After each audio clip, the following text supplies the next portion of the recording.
Hey everybody, welcome back to Matt Kiteboarding's Wing Wednesdays. I'm Tucker, and today we're going to talk you through the new Duotone Slick Wing Foil Wing.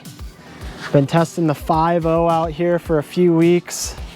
Really excited about this wing, something unique about it in the market, and lots of people really anxiously anticipating this wing. So we'll get you in there, give you the what's to know about this wing, and then get into what we thought about it and a bit of personal review from me. So let's jump into it.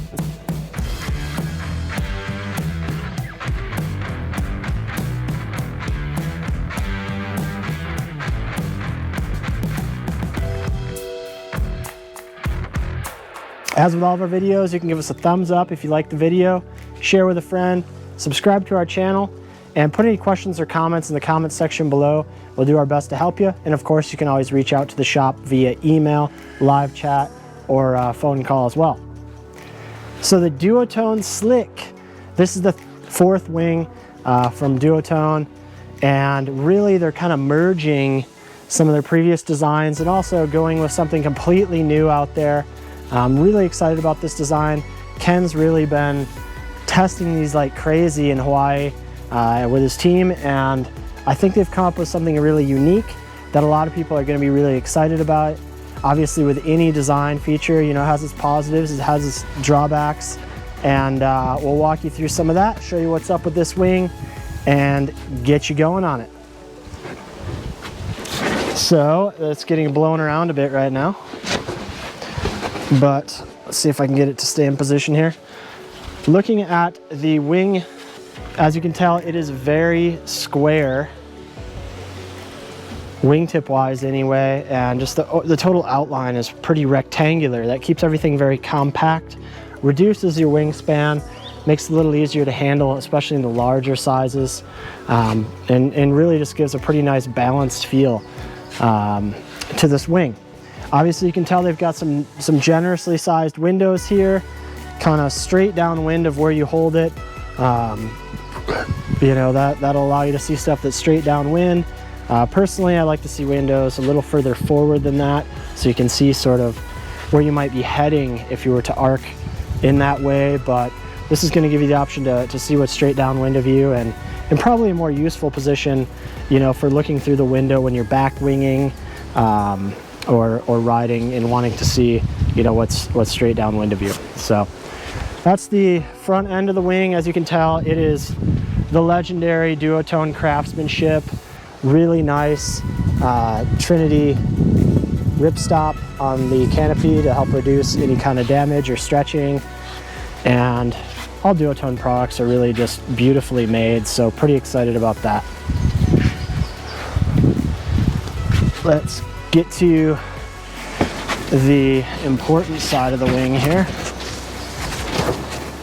Flip her around, got a bit of wind here today.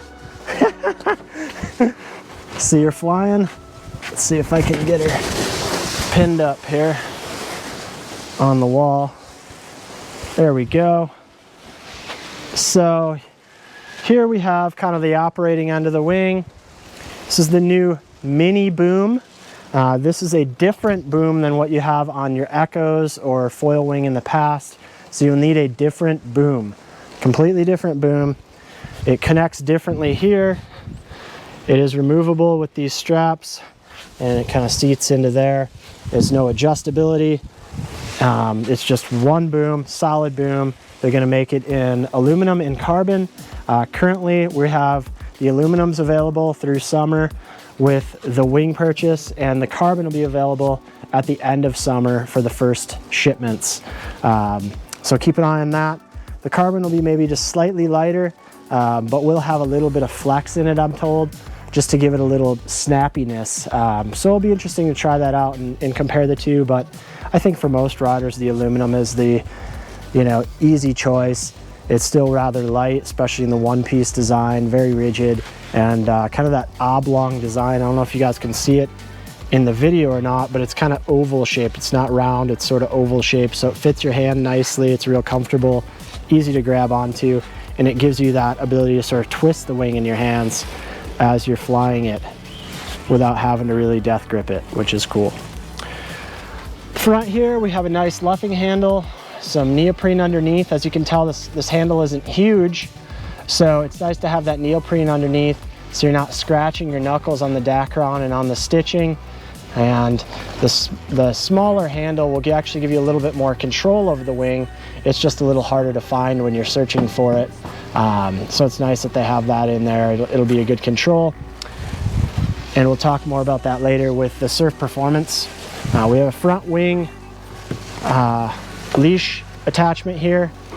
The wing is not included, or excuse me, the leash is not included with the wing. You're gonna have to buy that separately. This here, I'm just using a leash from another wing I have. It's not a Duotone leash because I don't like the coil leashes. So this has been working great for me, and any normal, length wing leash should work great for that if you already have one, or if you're just looking to buy a separate one. Or you can buy the Duotone coil leash, it's meant to go with it as well. But it is not included with the wing purchase like most are. So it's good to know if you don't already have one, you're gonna need to buy a leash. Coming down here, we're getting to the inflation system. It is using the Duotone airport valve, on the inflation, which does its job. It can be a little confusing. As you can tell, it's hissing at me right now because it's not wanting to fully close. Probably a piece of sand in there or something. But when you secure this cap, that'll get locked down. And again, I'll talk more about the inflation at my review and what I think of that. Got a dump valve right here on the strut to dump the strut valve really quickly and help you evacuate that air and pack down fast. Looking at the strut in relation to the boom, you can see it bends out at a pretty aggressive angle and then comes back and kind of have this bulbous bottom here. What this is doing is supporting the canopy here. Got a little bit of a baffle there behind the strut here, and that helps shape the shape of the wing and support it, keep it rigid. And that's a really important portion of this design. You can see the section of that canopy is super tight, and then it further reinforces it with the boom with the boom here so that it is really solid. Now this bulbous part on the bottom, that gives you a more solid connection to the boom where there's a nice gap here. You can still fit your hand in there really easily. But also having a larger section back here gives it a little bit more float when you're pushing it on the water, when you're getting up, or if you're doing a sinker start, something like that, which can be really helpful. But I think the chief purpose of that is just getting some distance here between the boom and the strut so that you can get your hand in there easily. It is a one pump up system. You can see you've got a strut tube here, pump up the leading edge, it pumps up the strut. Just make sure you're closing the dump valve there. On the trailing edge, you'll notice we have some battens here. They are removable. They seem a lot more durable than the ones they used on their version 1 foil wing that had issues with cracking, and they're really easy to replace. Seem really durable. I was really bending these things, getting them in and out the other day playing around, and didn't have any issues. So those should last a long time, but if you do need to replace them, you can do that, or if you need to remove them for some reason. All right, so that's a quick look at the Slick Wing. This has been Tucker with MattKiteBoarding.com. This is the Duotone Slick Wing Foiling Wing and Mini Boom, and we will see you next time.